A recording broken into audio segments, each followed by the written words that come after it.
Sir, introduce now. Start कर दी. Hello. Hello. Sir, you are in live, sir. Okay. I will start.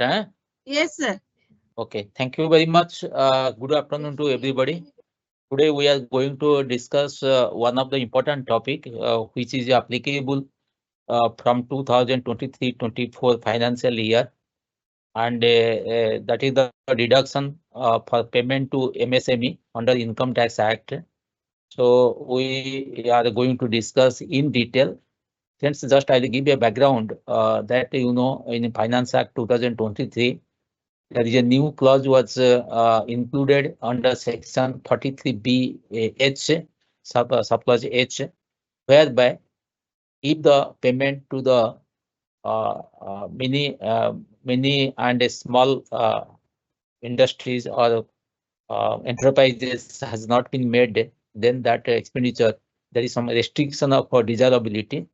So this topic we are going to discuss from the three angles. One is what is the provision in the MSMEs Act 2006 and subsequent amendments, which is applicable to the every enterprises, those who are making transaction with them and making the payment. And if they will make the payment beyond the delay, or we can say the delay period of payment, what is the consequences and what is the impact in the computation of income from business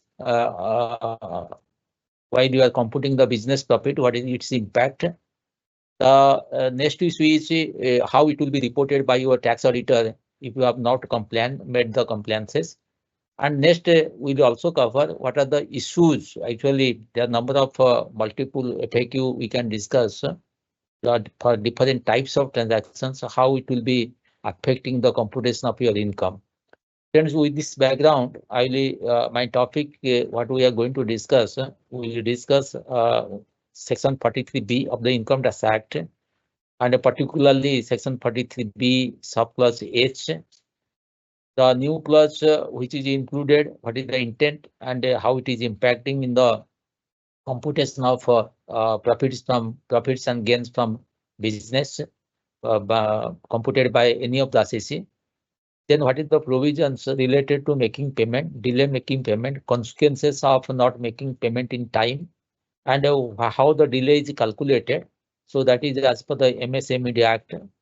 Then the applicability of the new provision from financial year 2023-24, and most of the assessee, business assessee, particularly the corporate and non-corporate, those are covered under the tax audit, is going to complete their tax audit by 30th September 2024, and they are going to file their return by 31st October 2024. And in case of assessee to whom the transfer pricing provisions are applicable, so another 1 year, that is the 30th November 2024, they are going to file the return of income for the financial year 2023-24 or the assessment year 2024-25. And while they are going to file the return of income, they are required to compute the income from business or profession, particularly in accordance with the provisions of law. And while they are computing, certain disallowances are attracted if they are not complying with the provisions, even if the expenditure is treated as a business expenditure under section 30-33(7). But again, it is subject to 40 and 43 with a lot of subsections. And then the frequent asked questions and tax audit, how it will be complied, and in non-compliance, how it is to be reported. So with this, let us first start with the provisions. Before going forward, just I wanted to intimate or submit before everybody that section 28 contains the incomes which are covered under business income. And while computing the business income, the income as detailed in the section 28, the assessee is required to take.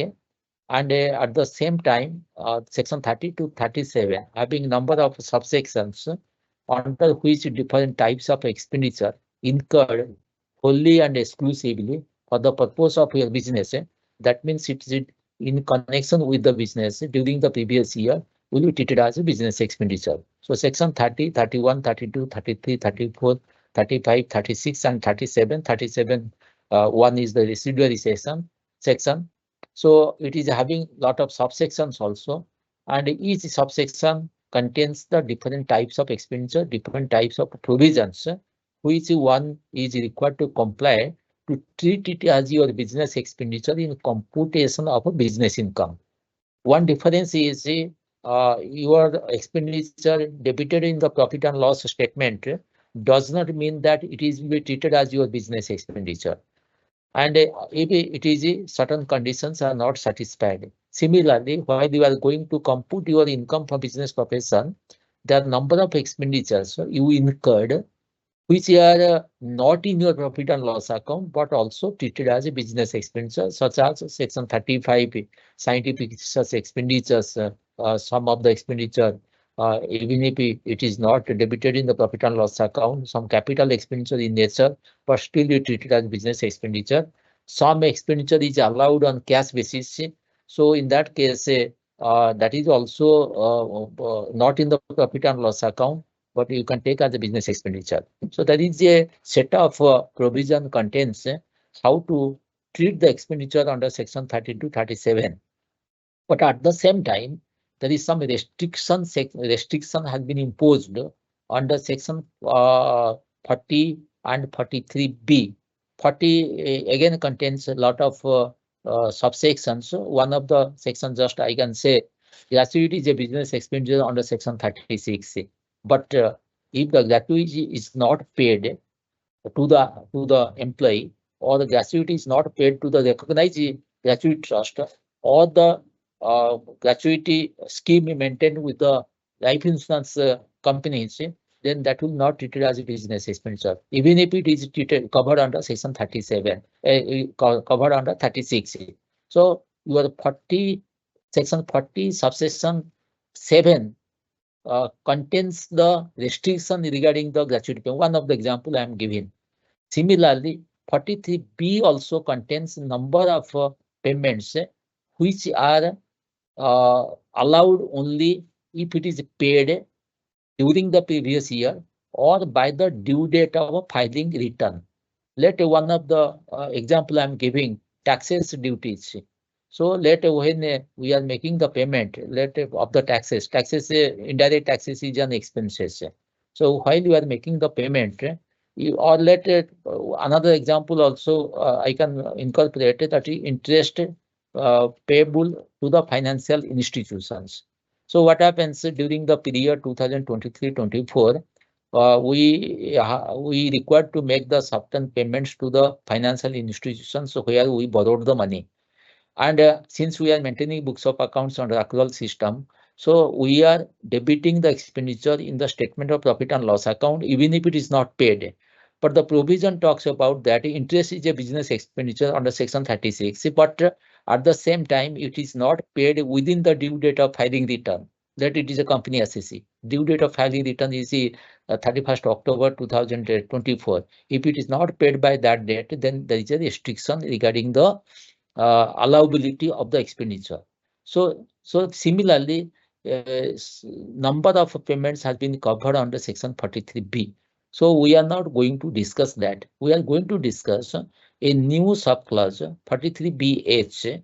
New subclause H was introduced by the Finance Act 2023, which is applicable for the financial year 2023, and filing of the return 2023 by the due date, business associate, those are covered under the audit by the 31st October or 30th November. So in that case, if the payment made to certain persons, then it will not treated as business expenditure if it is not paid during the year.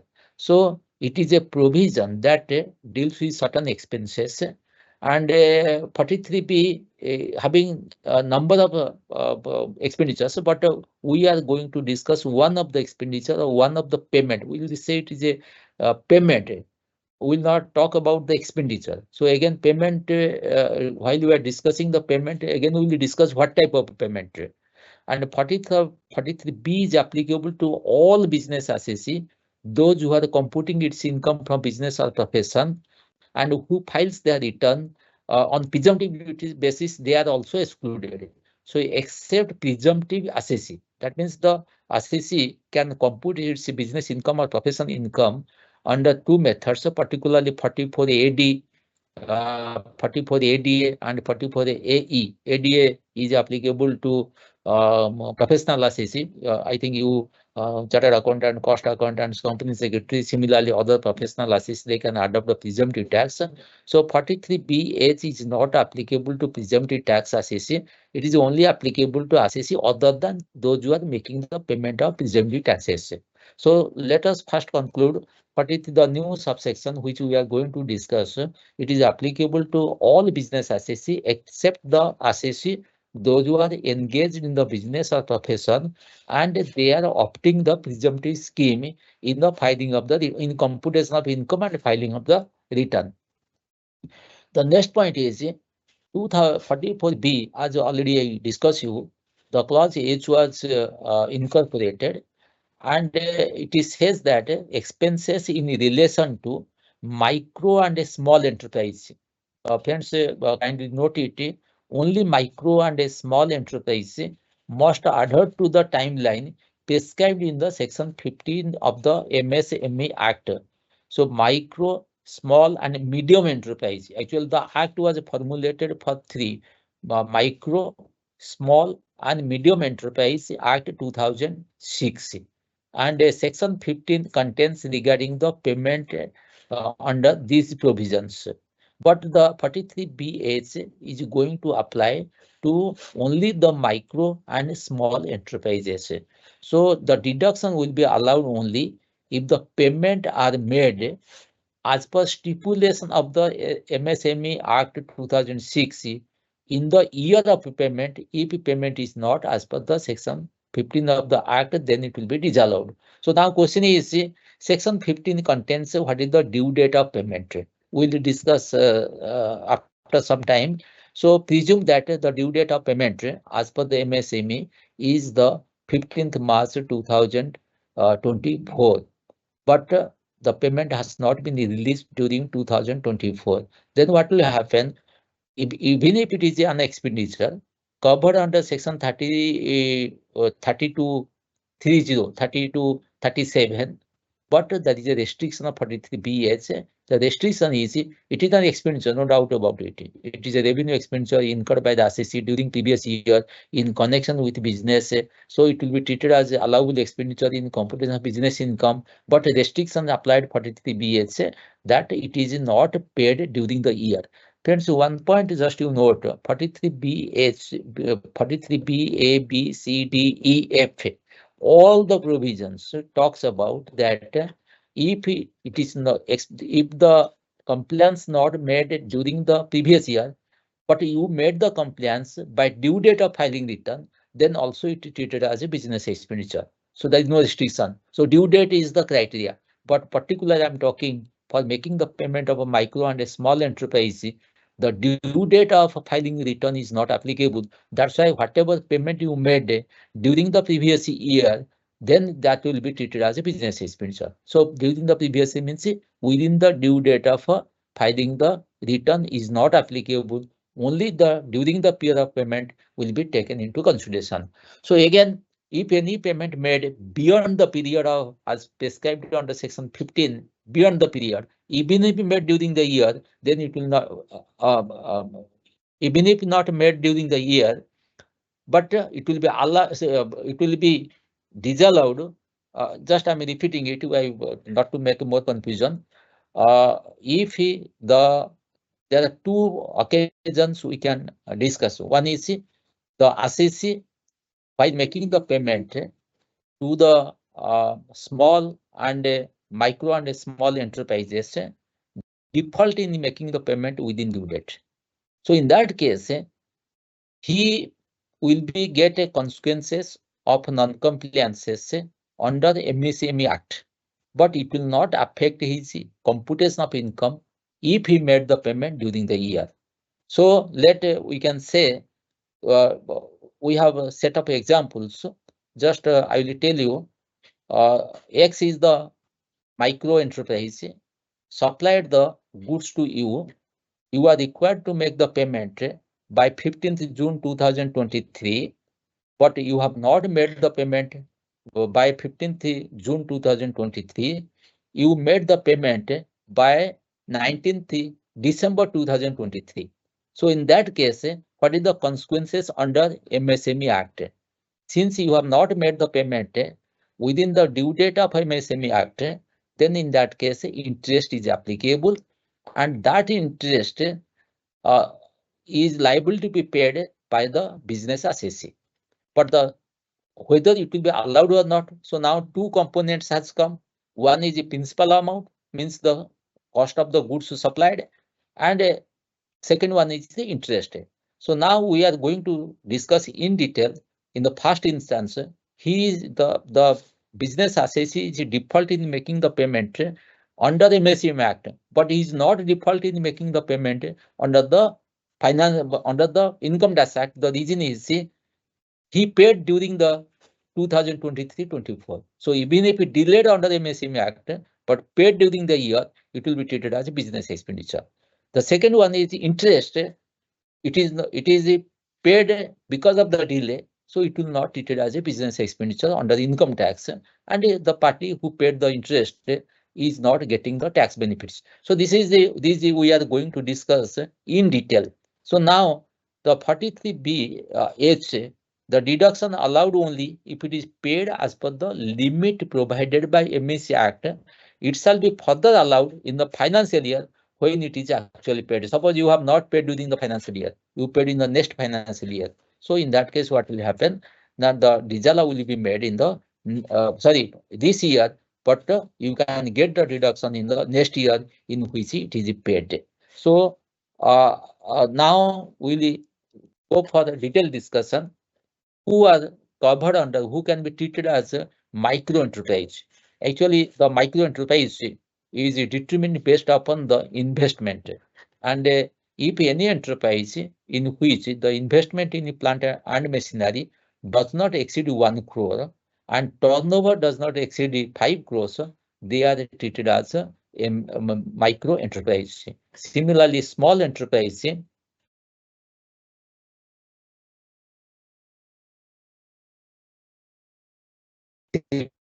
crores exceed 50 crores, then they will be treated as a small enterprise. We are not going to discuss the what is investment, what is in the plant and machinery. So that you can refer it, because if we discuss the main purpose of discussion will be debated, but time will not permit it. So you can go through it. So now you have to first establish who are covered under the micro enterprise, who are covered under the small enterprise, to get the benefit under the MSME Act. At the same time, who can get the non-deduction if it default in making the payment to them. So turnover above does not include export, that is the exclusion is there. Calculating investment in plant and machinery, double DB as per income tax is considered. So every year the double DB value 10 and 10 crores will be, or 1 crore, that will be determined. So that is the small clarification has been given. Now question is, another few points also we can discuss. As per the MSME Act, only manufacturing unit and service unit are covered. So if a micro or a mini enterprise, but they are traders, so they are not covered under the MSME Act. So as to, in case of income tax, accordingly provision is applied.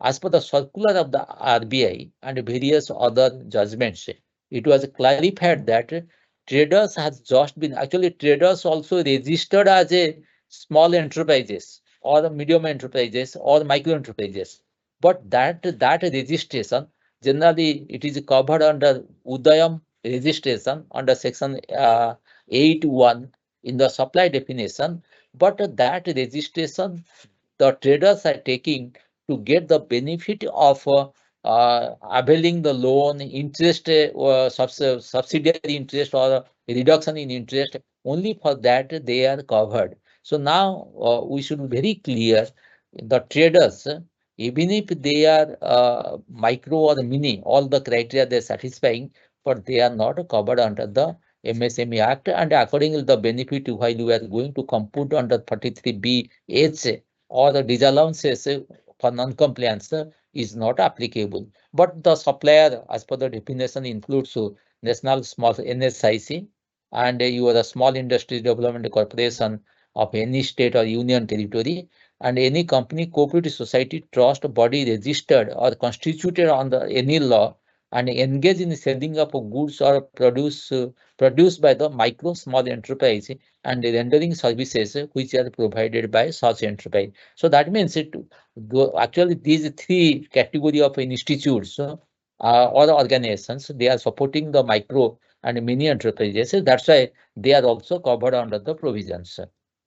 The next point is that is a actually the three categories of trader. Already I told there is a notification is there, and as per the police notification, there is a code 45, 46, 47, wholesale and retail trade, repair of motor vehicle and motorcycle, wholesale trade except of motor vehicle and motorcycle, retail trade except of motor vehicle and motorcycle. They are treated as the traders for the purpose of benefit. So now question is, since the default is the criteria for the disallowances of expenditure, and if there is a disallowances of expenditure, then the taxability, the income from business will increase, because disallowances will increase the profit or the business income, we can say, and accordingly your tax also to be increased. So now we have to discuss what is the due date of making the payments. So this is the friend section 15 of the MSME Act. Section 15 MSME Act have provided the provisions in two situations. One is if the payment timeline have been specified under an agreement between the buyer and a micro or small enterprises, MSE. I am not talking about the MSME. I am talking about the MSE. If a payment timeline have been specified under an agreement between the buyer and a MSME. Suppose, let us take the example. In that case, the payment should be, what is the due date of making the payment? The due date is specified in the agreement or 45 days from the date of acceptance. 45 days from the date of acceptance or the due date specified in the agreement. If the day of acceptance is the day of actual delivery of goods, rendering the services. So now question is 45 days from the date of acceptance. Due date is specified in the agreement, whichever is earlier that will be taken. And the day of acceptance has been defined.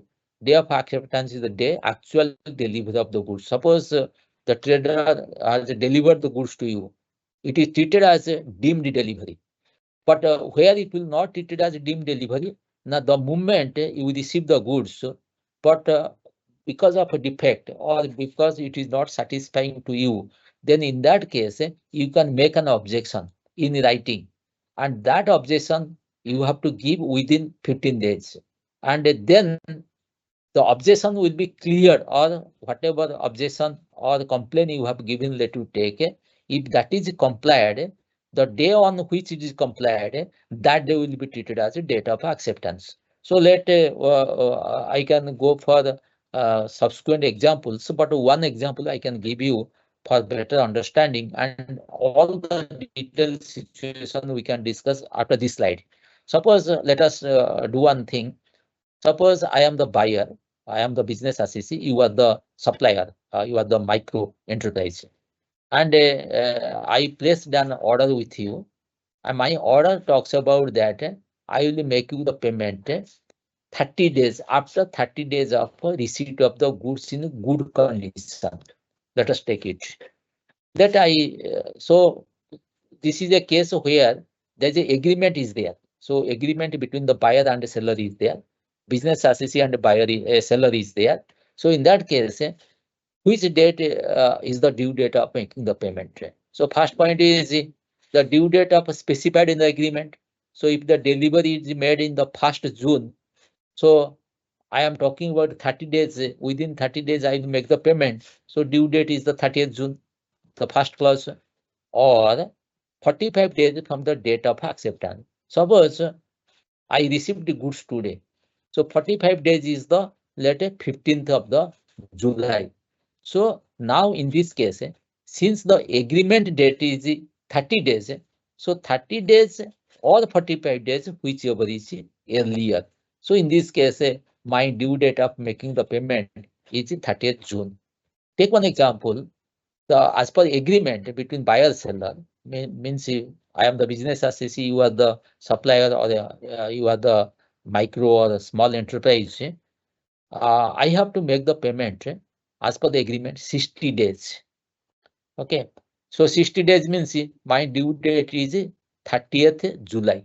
So 1st June is the date on which I receive the goods. 60 days means 30th July. So June 30 days and July 30 days. So it becomes 60 days. So now question is, what is the MSME Act talks about, the section 15 talks about? Now 40 days from the date of acceptance. Let I receive the goods on 1st June. So 45 days is the coming 15th July. So 15th July, all the agreement date, whichever is earlier. So that means it shows that your agreement should not be more than 45 days.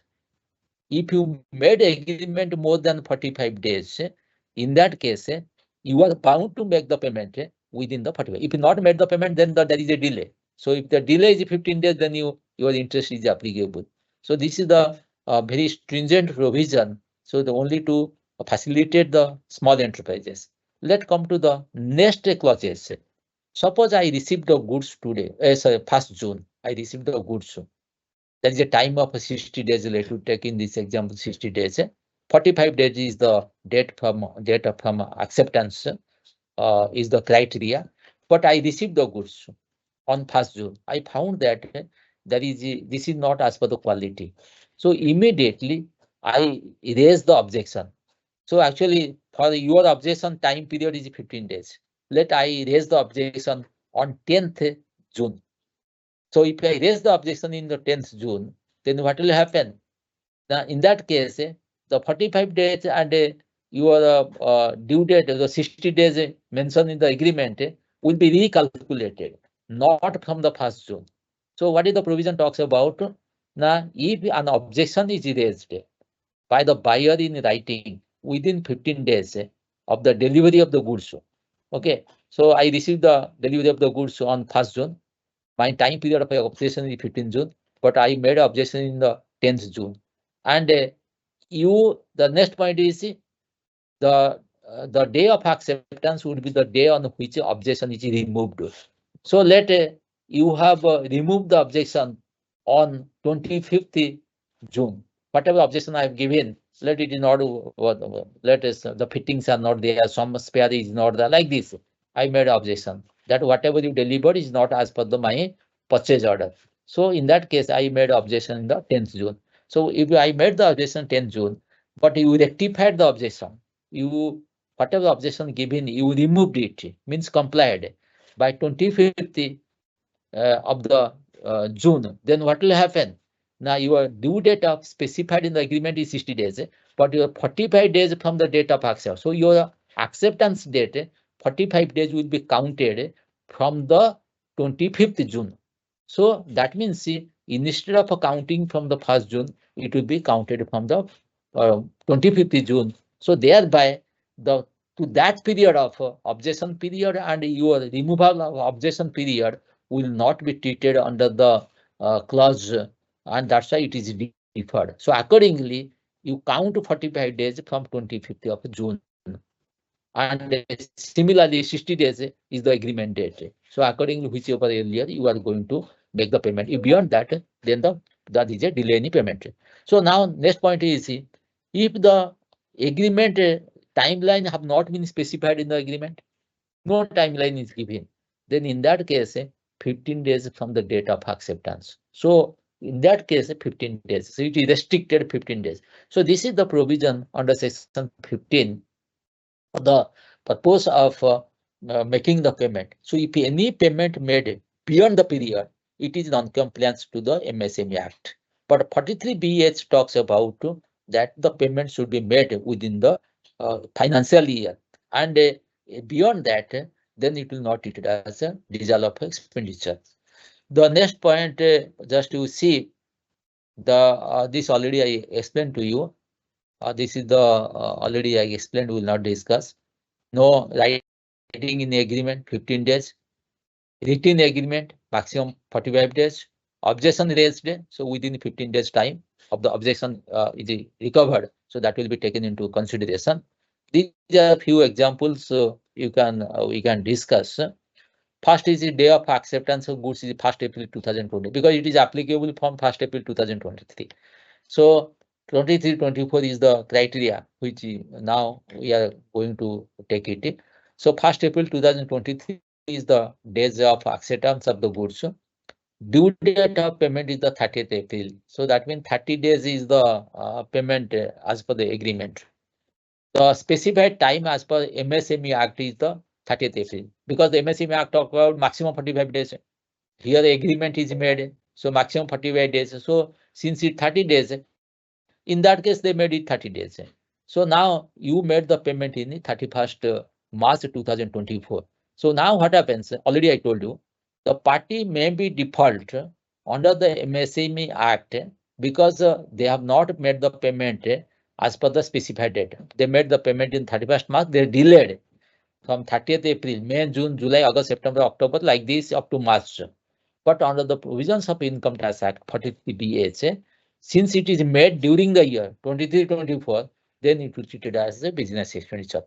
And now question here is all other clauses, whatever appeared in the 43BH, sorry, B, 43BA, B, C, BD, let a bonus commission, etc. That is one clause is there.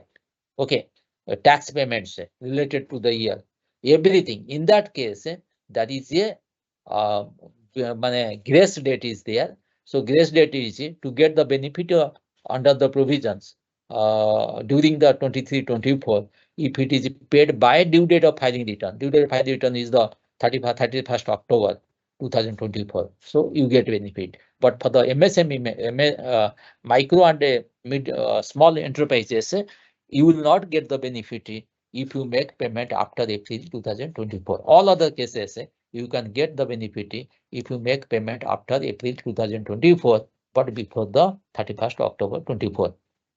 The second example you can see, April 1st is the day of acceptance, means delivery of the goods. So no agreement is there. So that's why it is on 15 days. So 15 days, the payment will be made in the 16 days. And the specified time as per the provision is 16th April. So you made a 31st March. So here also you are default in the MSME Act, but you are not default in the Income Tax Act. You will get the benefit. Third example you see, 1st March 2024, 10th March is the due date, 10th April is the specified date, and 10th April 24 is the making the payment. Here what happens, just to see, the issue here is you are complying to the provisions of MSME Act. When non-compliance of the MSM Act, you make a distinction with the other two examples. When there is a non-compliance to the MSME Act, in that case, beyond payment is not allowed. But when you comply with the MSME Act, even if it is crossing the financial year, you can get the benefit. Because the reason is the transaction is made in other two cases, started in the April and 1st April and ended with the 31st March. And but in the second case, it is 1st March 2024. Due date of payment as per agreement is 10th April. Specified date is 10th April. Date of actual payment is the 10th April. So in that case, 45 days. You see, as per the agreement, maximum is 45 days. So it is made payment within 45 days, means 40 days. So since 40 days, you are not non-complying with the MSME Act, so you are treated as it will be treated as business expenditure even if paid by the April 10th, means beyond the financial year. Friends, just one point I will tell you. Presume that it is made the payment in 20th April.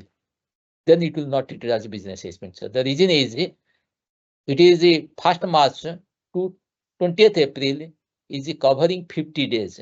So it is beyond 45 days. Then it will not be allowed. So actually, critically, you have to make a analysis one by one.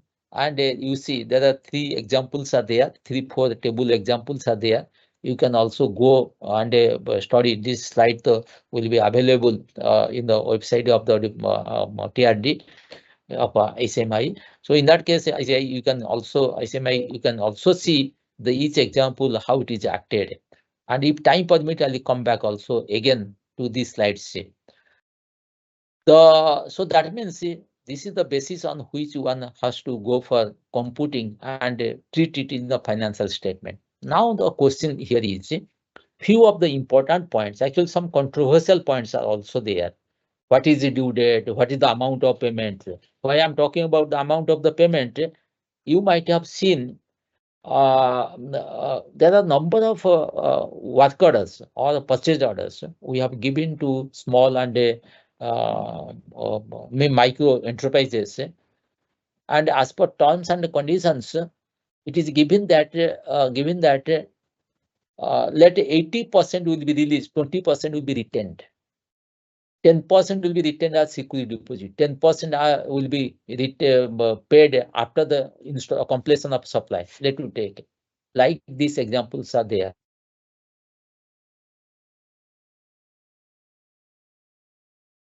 The business assessee giving a purchase order to Mr. A. Mr. A is the supplier. It is a micro enterprise. The agreement talks about that he will be supplied let a certain quantity of material. Continuously he will supply and time limit of supply is let 6 months. But the issue is on delivery of the goods, 80% will be released the payment and let 20% will be retained, and it will be released only after the completion of the work or as per the installation of the work, because the quality of the goods will be only tested after the installation or after the use. Hence, it's very crucial point because it is a debatable point that the MSME Act very strictly talks about 45 days. MSME Act never defined what is the amount payable. It talks about the amount paid to the small or medium enterprises. And if not made payment within due date, then it will be treated as non-compliance. Accordingly, interest is applicable. Again, I am repeating it.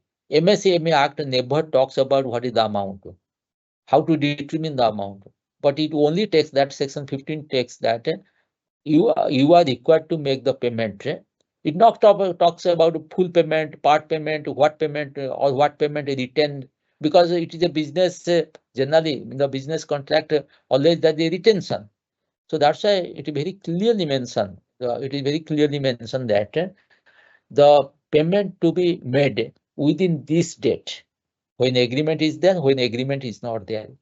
It never talks about what is the payment. So many reference has come to clarify whether in a contract where the supplier will be made and the quality will be determined only after the end of the supply and installation. So in that case, for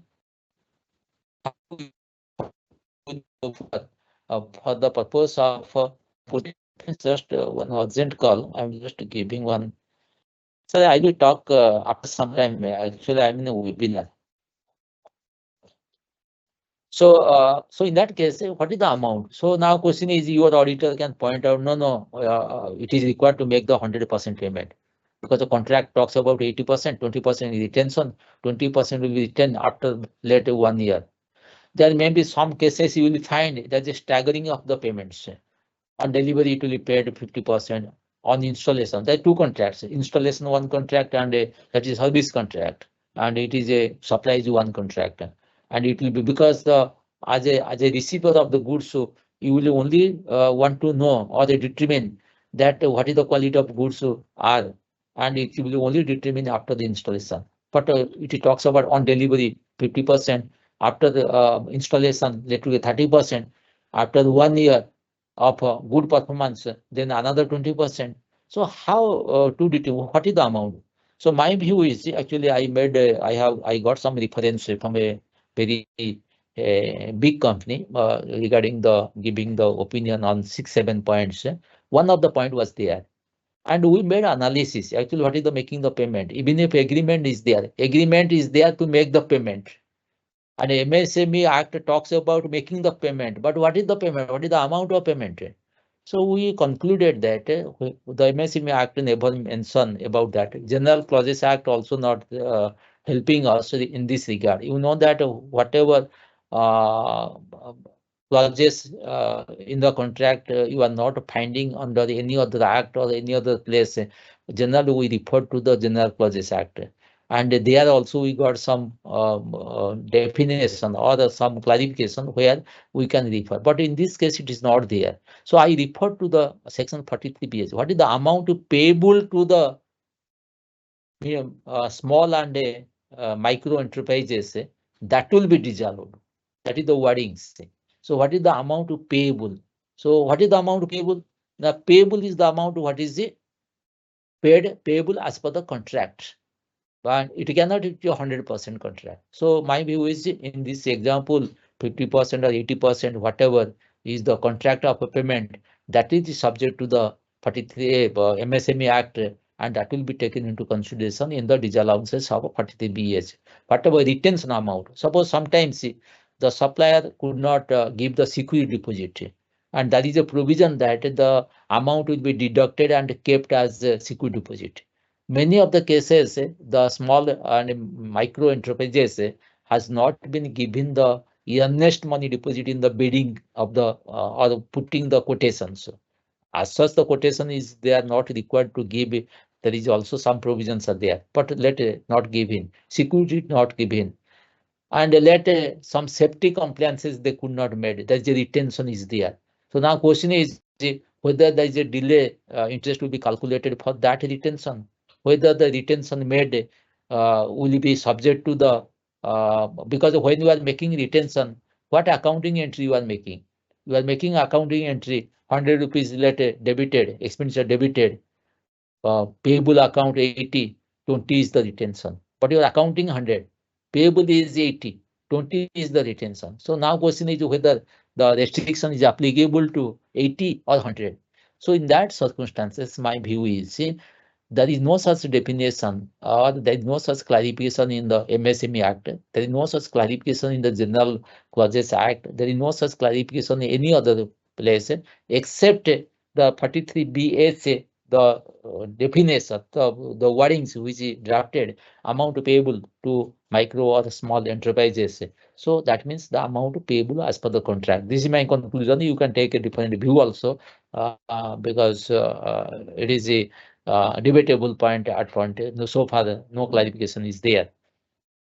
And another point is one point just I will discuss with you the provision of section 15 to 23. Section 15 is the timely payment, similarly interest payment, similarly your disclosing the financial statement. So that number of sections are there. We are not going to. But again, I'm telling this section 15 is a non-obstance clause. Non-obstance clause means it has an overriding effect on any other act. So generally what happens when the purchase order is given, it is guided by the contract act. Even if the contract act contains certain clauses, but your MSME Act will override all the provisions of the act. So it has a non-obstance clause.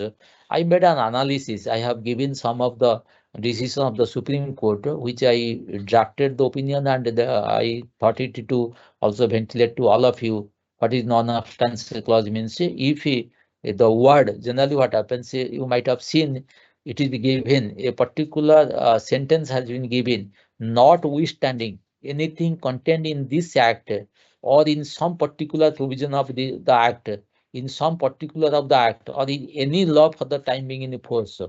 Like this wording has been given. That means this is a overriding effect. So these provisions is overriding the any other provision in the Act or any other provisions in any other law. So that's why Section 15 is a overriding effect. The people may raise the question, that is the Contract Act. As per the Contract Act, contract has been made, payment has to be released by late 80 days. So why the MSME Act? So which act will you prefer? Contract Act will be preferred, or your applicable, or your MSME. Now, MSME Act provision will override the other act. So that means the Contract Act. So these points you can go through some of the decisions I have given, which is in my support, actually including Odisha High Court, some Supreme Court judgments also. And the next point we can discuss, some of the important points we can discuss. It is not applicable to presumptive tax. The assessee, those are computing the income on the presumptive tax basis. Expenses incurred during the course of business covered under ambit of 43B of the Act shall be allowed on actual payment basis, even if, again I'm telling, even if the accrual concept shall not hold good in the section. Generally, what happens, there is no restriction.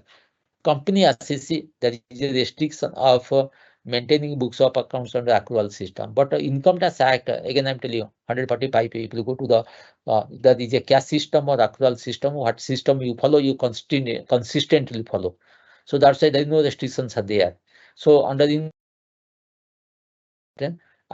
even if there is a accrual system, but for the 43B, the cash system is applicable. The next one is the provision talks about the interest calculation. If there is a delay, then interest will be calculated. As already I clarified you, if you borrowed money, paid the interest, it will be treated as a business expenditure under Section 36. Borrowed money from the financial institution, interest not paid. Again, I'm telling, there's a restriction of a 43B. If it will be paid within the due date of filing return, then it will be treated as a allowable expenditure. Borrowed money from the government, borrowed money from XYZ, it is treated as a business expenditure under Section 36. But even if it is not paid for 5 years, but still it is business expenditure. There is no 43B is not attracted. 43B is attracted only to the financial institutions, state financial institutions, industrial development corporations, etc. You can go through it. So that is restriction.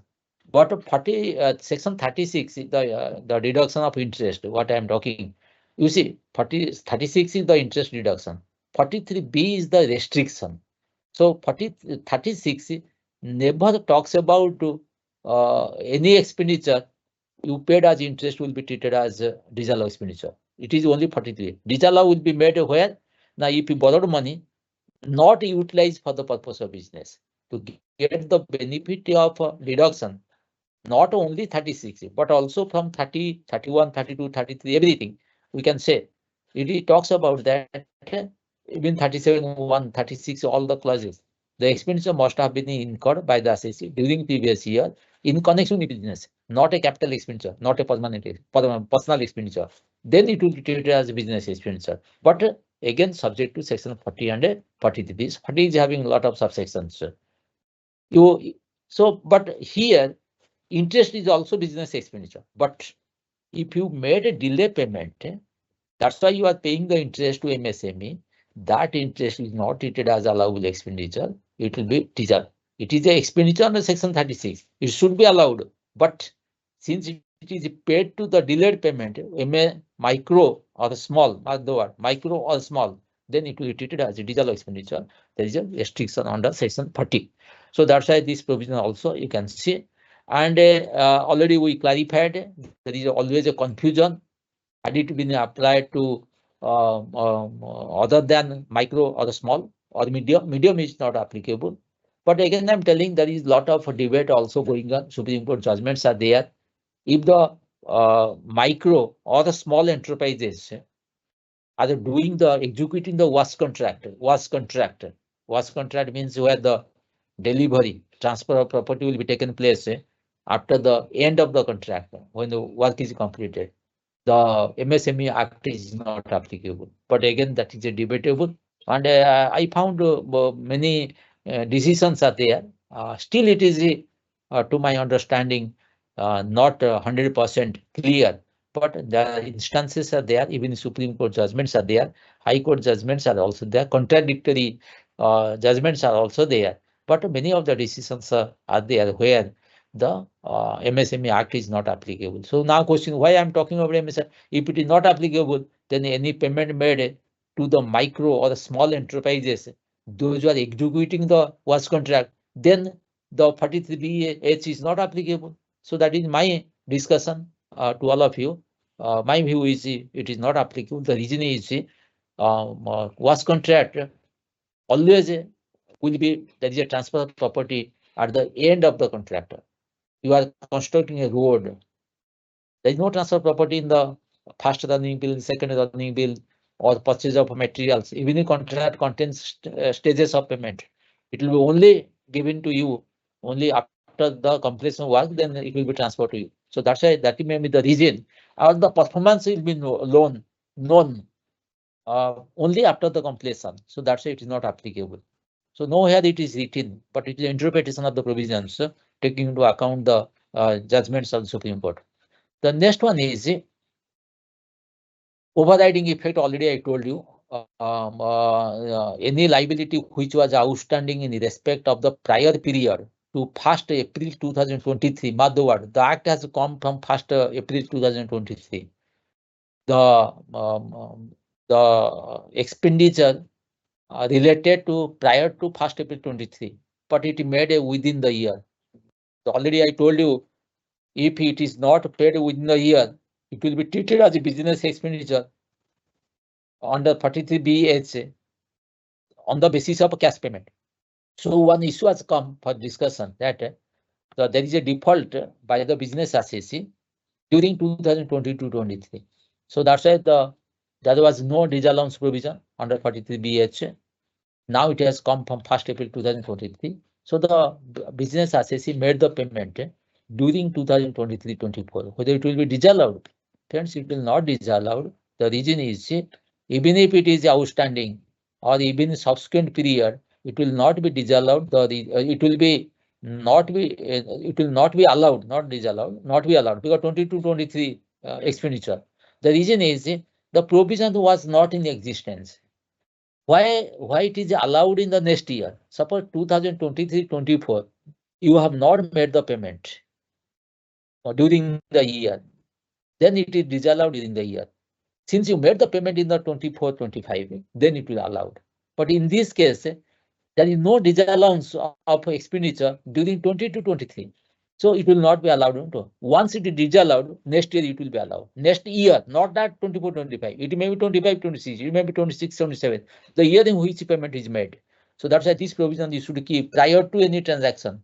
That will not cover under this provision. Then another point is just I wanted to discuss some of the points that 43BH is applicable on payment to MSE, which are otherwise allowed under Income Tax Act. If a capital expenditure is incurred, or the word, whether the expenditure is revenue, is it disallowed, or capital is disallowed. That is the debate actually. Because it talks of MSME Act talks about that payment, any amount payable to the micro or small, not paid within the due date, will be on which interest is payable. This is the provision in nutshell. What the 43BH talks about. 43BH talks about what is the amount payable to smaller micro enterprise, if not paid during the financial year, will be disallowed, will be treated as business expenditure, allowable expenditure, during which it is paid. But it not talks about what is the capital expenditure or revenue expenditure. So now question is, if a capital expenditure is allowable under Income Tax Act, then 43BH is applicable. So now you can tell, is there any provision in which capital expenditure is covered in the section 30-37? Friends, actually is there. If you go to the scientific research 35B series of 35B AD, the number of sections are there where capital expenditure also treated as a business expenditure. So if that is so, then 43BH is applicable. Another point I wanted to tell you, this is not mentioned anywhere, for that is my interpretation. You might have seen section 37(1). 37(1) is the residuary section. 37(1) talks about that any expenditure which is not covered 30 to 37, 30 to 37 not covered. Sorry, 30 to 36 not covered. 37(1) I am talking. It is the expenditure is a revenue expenditure. The expenditure is not covered in the 30 to 36 incurred by the assessee during previous year, incurred in connection with business, then it will be treated as business expenditure under section 37. Residuary head, say 31. Why I am talking about the expenditure? The reason is what is meaning of a capital expenditure? In accounting capital expenditure, under income tax capital expenditure, there is a lot of difference. In the accounting capital expenditure, actually you can depreciate or amortize it over the period. Asset laid on land not belongs to the company. Many of the company have a policy to spread it over 5 years. It is a capital expenditure. But since the asset is not laid on land belongs to company, approach road to the company. Let you take one example. Some of the motor houses, let you take it is in the place where the water connection is given to the factory. It is not in your place or the business associate place. But in that case, the depreciation can be taken or the asset cost can be amortized. It is a capital expenditure books of account. But under the income tax, there is no such provision. Income Tax Act very clearly talks about that. Asset must be belonging to the assessee. Means he is a registered person or it is capitalized in the books of accounts under Income Tax Act. So I am giving some example. One example I am giving. So in that case, if it is allowed under section 37(1), 43BH is applicable. Let X Limited is setting up a factory in a place where no approach road is there. It is a new factory. So they constructed a road on the government land, taking the permission. And under the provisions of accounting, generally policy of the accounting, generally followed by many of the big companies also, it can be amortized because 1 year expenditure, if you take it, it is not appropriate. But under income tax, there is no such provision. So you can take it as 1 year expenditure in the computing your business income. So as to electricity connection, you deposited money with the electricity distribution company. Let one substation and 20 pillars or the line connection made for the 2 kilometers, and all are outside of the factory. So this is a no doubt capital expenditure by nature. The benefit you will get for 20, 30, 40 years. But as per the provisions, you cannot depreciate under section 32. You can take a business expenditure under section 37(1). And if that is so, then 43BH is applicable. So I can conclude it that any expenditure which is covered as a business expenditure under section 30 to 37, on that expenditure, 43BH is applicable. But again, MSME Act is applicable to every expenditure, capital or revenue. Never it talks about these allowances. Sorry, it says that non-compliance, whether it is a capital supply, whether it is revenue supply. But in the case of 43BH, my view is that is the interpretation by everybody, most of the cases. It is not mentioned in the Act, it is only interpretation. So in that case, 43BH is applicable only in case when you treated it as business expenditure 30 to 37 in the computation of your business income. The next point is there is some two provisions just I am giving. Two decisions of the Honorable Court. They are actually recent. Recent means very near decision. So where it is given that depreciation allowance on the capital expenditure should not be constrained by the provisions of 43BH. And where it has been held that the provision of section 40AI and 40IA, which entails disallowance of expenditure for failure to withhold tax, will not apply to claim for depreciation on capital expenditure. So these are the actually what happens that 40AI and 40AIA, the two sections are there where TDS has not been made within the due date, then it will be treated as a disallowance expenditure. So 30% or 100%. So you might have seen I paid to the contractor, but TDS not deducted. It is a business expenditure, but it's 30% is allowed. I made the payment to a consultant to a foreign party. It is a business expenditure, but it will be treated as business expenditure. But disallowed will be made 100%. The reason is it is outside or non-resident. Resident case 30%, non-resident case 100%. So these are the provisions are there. So the case laws which is decided, 40A and 40A, it talks about that the disallowance is applicable only to the revenue expenditure, not to the capital expenditure. So these are actually debatable points are there, which one has to take into consideration while computing the non-allowances on non-deduction in the computation of business income. Then 43BH is applicable to MSME, I think, but the GST portion, let you take it. Sometimes what happens, you have not paid the GST within due date. Is the 43BH is applicable?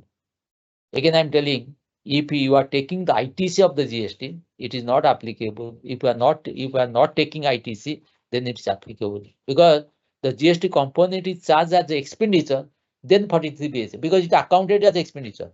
When you are taking ITC, it is not accounted as an expenditure. These are the interpretation in the all over financial discipline, or we can say all the corporate sectors, all are debating it and taking into different views. These are the conclusions, and these conclusions, what I am talking about, is the personal views. We can say it is not an advice to treat it. You have to make a more investigation or more study to decide yourself. So now question is, my view is, if ITC is taken, suppose one expenditure made for the micro or the small enterprise, it is a revenue expenditure, but I am taking the ITC. So if I am taking ITC, question is how much is the expenditure debited, excluding excluding GST. So if it is not debited in my profit and loss account, how will it disallow it? So that means it clearly shows that any expenditure which is debited in the profit and loss account and all other criteria satisfied, then the disallowances will come. So if you are non-compliance to the GST, not paid to the party, MSME Act is applicable, but disallowance is not applicable. The reason is it is not an expenditure because ITC has been applied. So where the expenditure is booked along with the GST, then in that case, non-compliance MSME Act and non-compliance also 43BH. Then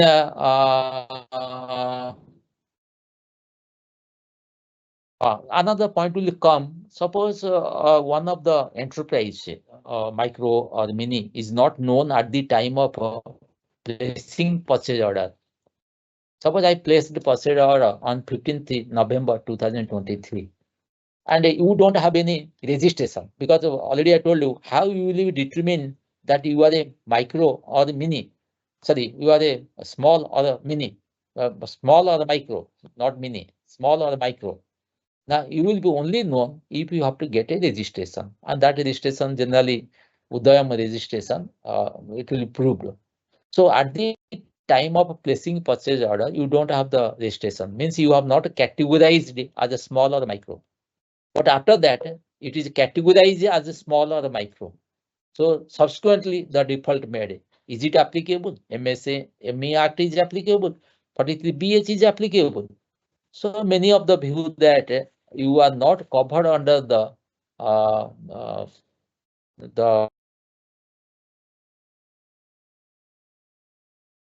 supplier. So it talks about that prescribed payment timeline to supplier, and supplier is defined in the section 2N of the MSME Act as a micro or a small enterprise which has supplied the Udayam registration.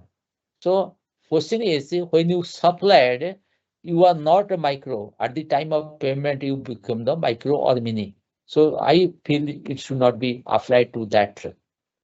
Now question is, Udayam registration already we discussed, so that more we will not discuss. Then will come, if the advance is paid to the supplier, who is a micro small enterprise, how it will be affected? Because advance, no supply made.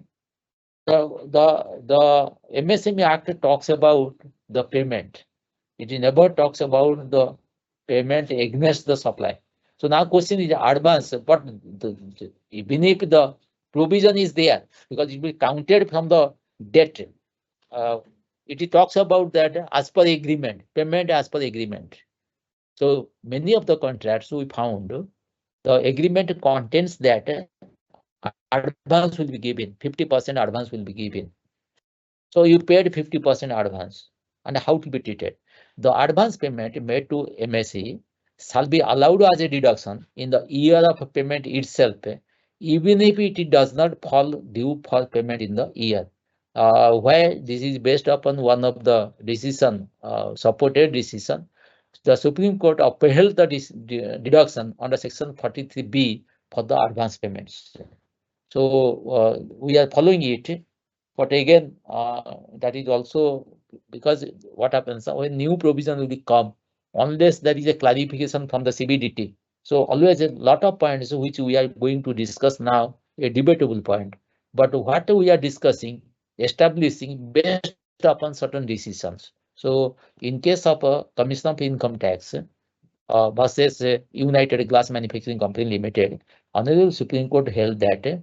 So 43BH, for the purpose of 43B, not H, for the purpose of 43B, advance payment also considered as a payment. And accordingly, the benefit should be extended or the disallowance should be made. If 50% advance is given in the current year and balance 50% is paid to the MSE supply in the latter period, whether it will be disallowed. Yes, it will be disallowed. But my point of discussion in the case of retention, in case of security deposit, in case of contract, what talks about payable, still I stand with that. So here my interpretation is 50% payment of the amount payable as per the contract, not because as per the contract I have to make you 50%, but I have not paid only 50%. So balance 50% should come under 43 BS. This is my personal interpretation of the provisions. But if the check is handed over to MSA on or before the due date, but it is encashed after the due date, so parents very often on the due date we handed over the check, but it was it is cleared. Again, I'm telling, encashed after due date. Is it treated as a compliance? Yes, it should be. On 31st March 2024, the check has been paid to the supplier, and the supplier encased in the 10th April 2024. It will be treated as a business expenditure? Yes. To my understanding, it should be yes. The reason is once you made the payment, unless it is dishonored, mark the word, unless it is dishonored, it will be treated as such payment. But in case of dishonored, then it will not treated as a payment. And particularly MSME Act default is there, and your 43B is also applicable. So disallowance attract if provisions are made instead of crediting individual account of the trade creditor or supplier. Very often, generally we made. I have given one article long back in the TRD magazine that whether certain provisions made in the accounts in the end of the financial year is disallowed if no TDS is deducted. You know already, I told you section 40 IA and sorry 40 IA and section 40 let you take it. Just we have two sections we discuss here. 40A 1 I clause I and 40A IA. So two clauses where all the TDSs are the provisions are there. If the TDS not deducted, even a business expenditure, it will be treated as disallowed to the extent of 30% or 100%. So now question is, I have given that article, and similarly, in the year end, you are making certain provisions. 31st March, you are making some provision. Expenditure account debited to amount payable, let to take. But in that case, the TDS you have not deducted. Okay. Similarly, the disallowances has been made. That article pertains to the cases where it is not possible to say who is the to whom I am going to make the payment. Again, I'm telling, my article was very everybody appreciated. Many references come to me also. I am also explaining to that for knowledge purpose, also helping to hear also. What is the article was there? I have given cited one example with 20, I think 10 or 15 case laws where the court decided, tribunal, mostly the tribunal decided that it is a compliance to the act. It is impossible on part of the assessee to make the deduction of tax at source. Just I'm giving one example. Every business assessee making engaging a security agency, and a security agency let to take supplied 100 securities. And in case of security contracts, the payment made consist of minimum wages or some payments, a component wise, salary of the security, it should not be less than the minimum wages, allowances, bonus, let it take gratuity, provident fund contribution, and on that, let 20% to the security agency. But what happens when the company is making the payment to the security agency, they never making the payment of leave encashment amount, gratuity amount. The reason is gratuity not payable to security immediately, and gratuity is payable only after 5 years of completion. So see, if it will be given to security agencies can take it away. So never it is paid. And what happens? Another point also there. Suppose after 3 years or 2 years, security agency changed.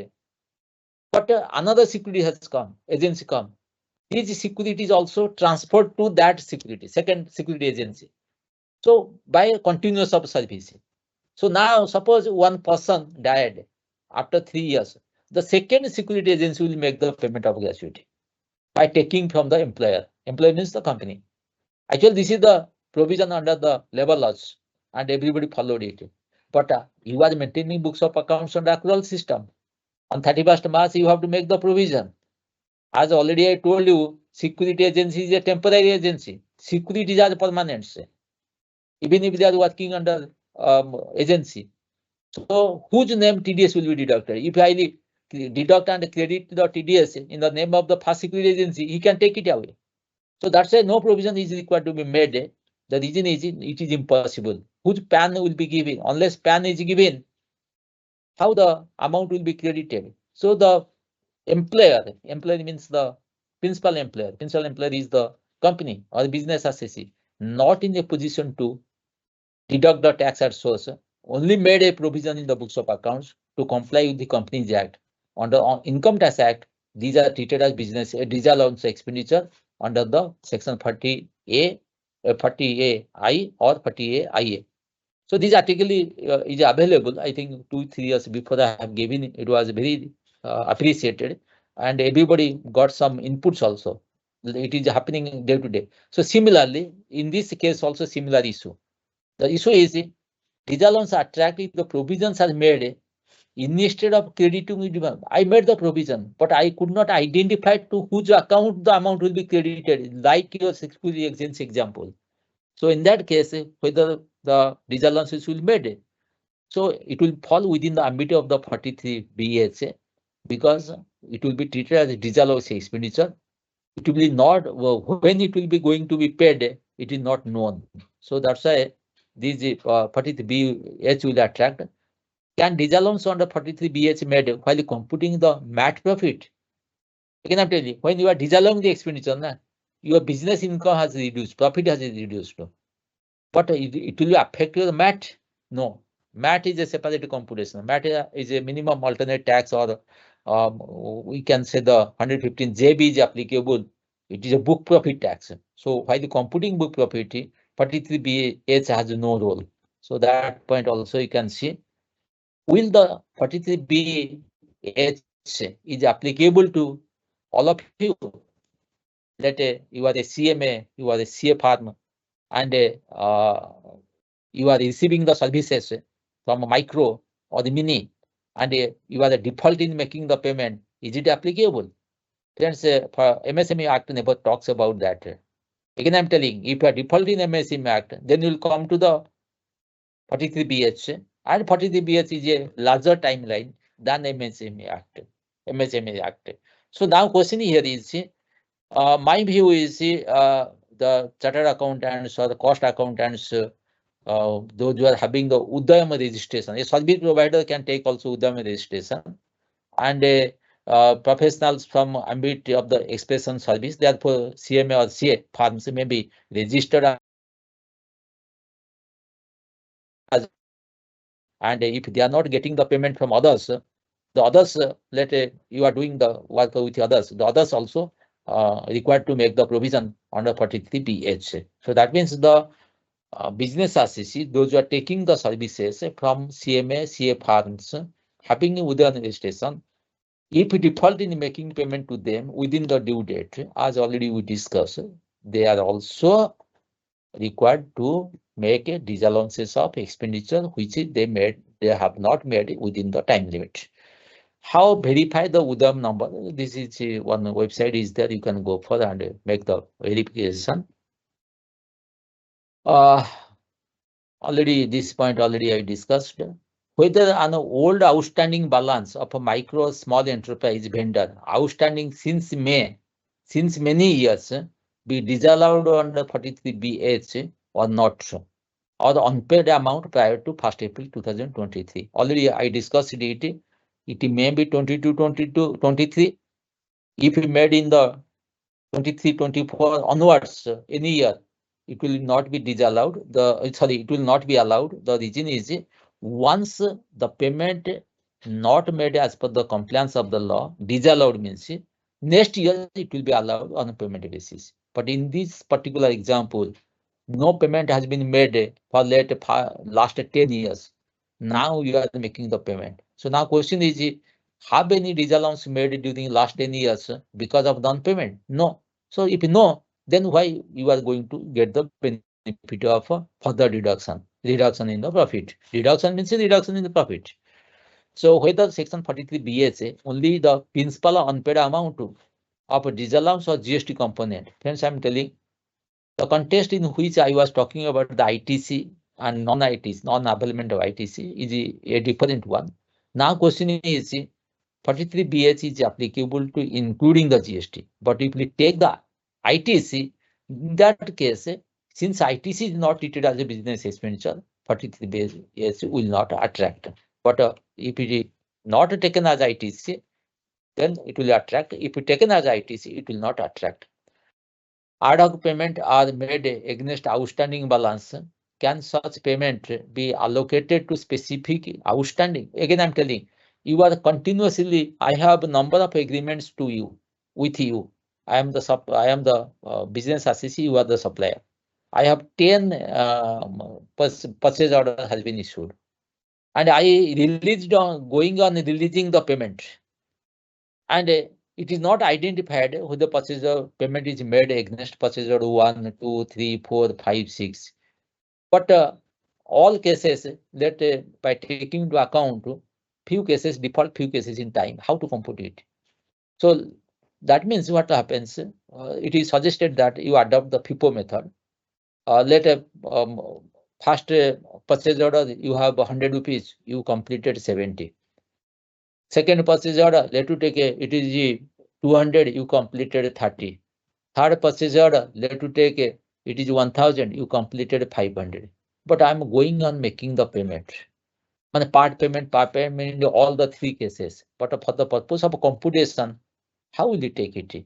So you can also adopt a FIFO method. Treat that if the second payment is within the coming under the within the data of first purchase order, then you include it in the first purchase order. Treating the second one is the delay payment. I think a series of tax planning you can make, and in my view, we can also treat this for the purpose. Again, I'm telling no here it is described. It is only interpretation of the provisions. Then the question will come with this background. The question now is coming that if that is the provisions which was introduced and what is the interpretation is made by me regarding the disallowability. So in that case, how to deal with the in the tax audit? Any changes made in the tax audit report 43, 44AB, you know, every year the format is modified, and the 3CD form generally is required to be filled up. And that is one amendment made in the clause 26 of the Form 3 CD because of introduction of 43BH.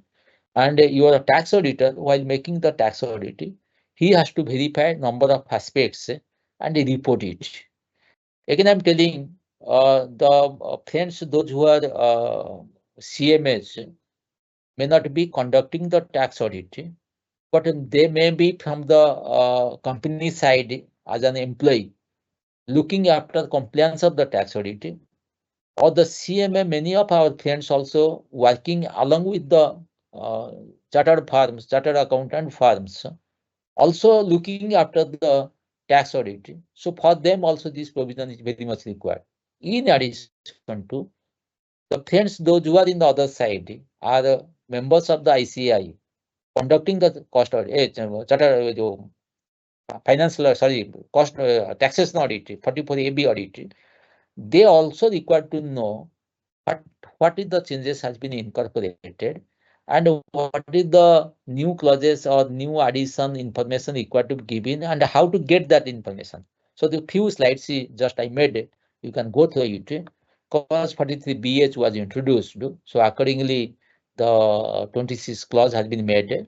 The central CBDT by the notification number GSR 155E 5th March 2024 amended clause 20 of Form 3 CD to include the clause H extending the reporting requirement to delayed payment to MSME. However, it was later found that the amendment did not specially require reporting of the amount not paid within the due date as per the MSME Act, because it is never reported that.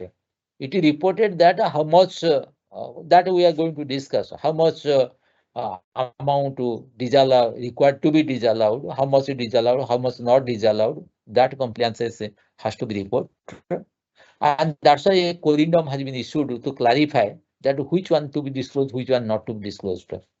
It has a implication of tax auditor because the responsibility of tax auditor will increase because he has to go into deep, find out which amount is disallowed, whether the assessee has provided or made provision or taken into account in the computation of income and going to file the return. So that has to be, again, I'm talking, it is also very much required that you compute your taxable income accordingly in financial statement. हाँ प्रियंका कहो बोलिए. Hello Priyanka. अब 5 minutes लेंगे, 5 minutes. Okay, only 5 minutes होगा. So this is there. So that's why they made it. So what are the aspects you have to see? No prescribed reporting format. Taking of details not required. Total amount you have to give. No need to report delayed payment that are liable to be disallowed otherwise. Otherwise, in the sense, you only restricted to report in the 43BH. There is no requirement that this expenditure is not disallowed under 3237. That reporting is not required under this clause. Tax auditor's opinion on disallowability, that is also you have to give. Whether the amount are otherwise admissible, the tax auditor needs to verify. Suppose in terms of a 3237, it is allowable and is not allowable because you are non-compliance under section 4040A and 37(1), that reporting has to be given. Delayed payment of amount outstanding 31st March 2024. This is one of the requirement. Then the payment made on or before 31st March 2024, because after the payment that will not be going to be allowed as business expenditure. And which type of accounts is followed by the assessee, cash system or accrual system. Already I told you whether you maintain cash system or accrual system, but 43BS is related to the payment basis. So even if accrual system payment basis will be treated as a business expenditure, even if cash system only payment basis you treat it as business expenditure. So that point you have to see. Identification of MSME.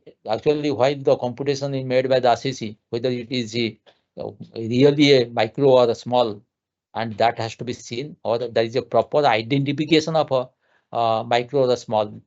Friends, you might have seen many of the financial statement contains that while they are reporting the creditor, out of the total creditor, this much of creditor related to mini, micro or small, like this one reporting is there.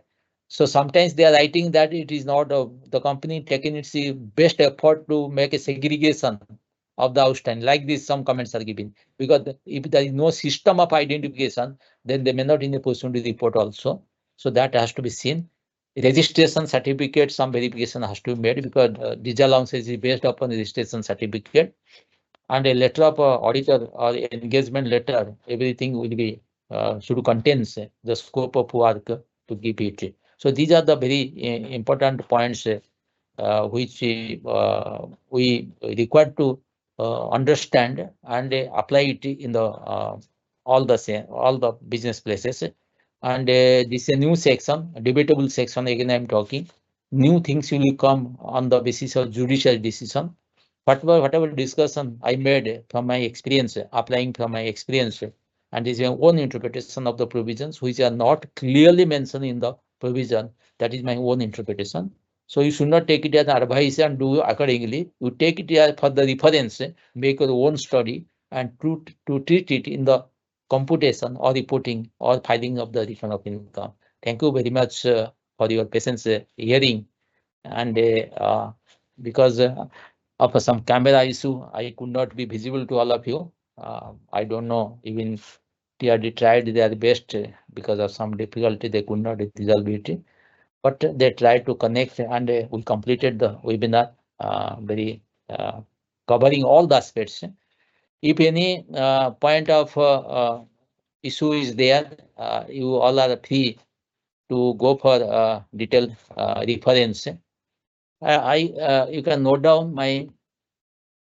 I just going through some of the questions which has been uh, uh, referred by the I think in the question. Administrator named the meeting reduction of payment of MSME under analysis. I think no such reference question has been given, but I'm giving my mobile number. If any issue or the reference you required, or any points you require clarification, you can also ask me. 933. Sir, Yes.